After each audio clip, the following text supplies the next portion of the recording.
Hi there. In this short topic video, we're going to take a look at two more external sources of finance for a business: hire purchase and leasing.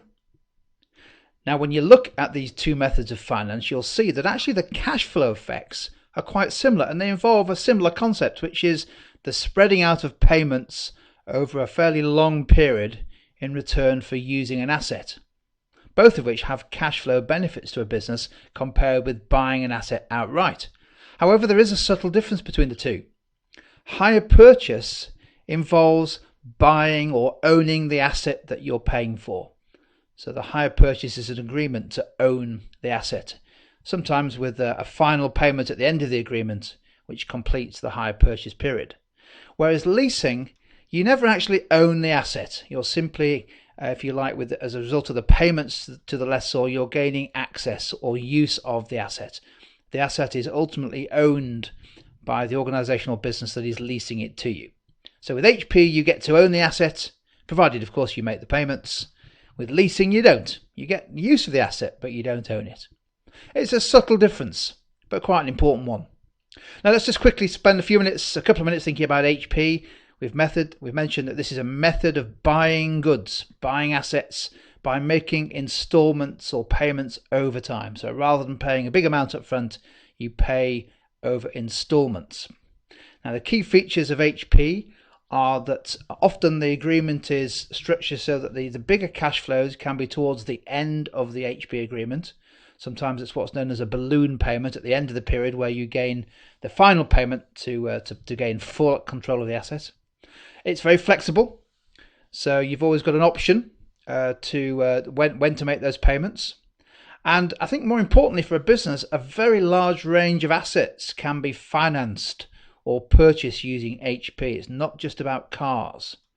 So for example, whilst company cars are often bought on HP, as well as of course via leasing agreements, you can also use HP to buy things like photocopiers, large office equipment, but also machinery, plant and machinery for the factory. So HP is a very common way of financing the purchase of what you would know as fixed assets, plant and machinery, or capital assets. Leasing is a slightly different concept. We've mentioned that leasing means you don't actually own the asset. You're simply making a payment to the lessor. So think of leasing as a form of rental. You're renting an asset, you gain access to the asset, you can use the asset. In other words, you have beneficial use of the asset, but you never own it. Now, the key benefit of leasing, which is similar in some respects to HP, is that the leasing agreement gives you very predictable cash flows, and you're spreading the cash payments over a fairly long period if you wish. Another benefit is that the owner of the asset, the lessor, actually carries the risk. If the asset no longer works or needs to be replaced, it's the lessor whose job it is to replace the asset.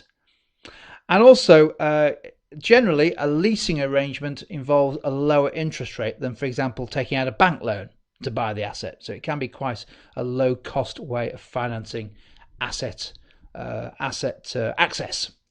Leasing is very widely available. It's a very popular form of structured finance for a business.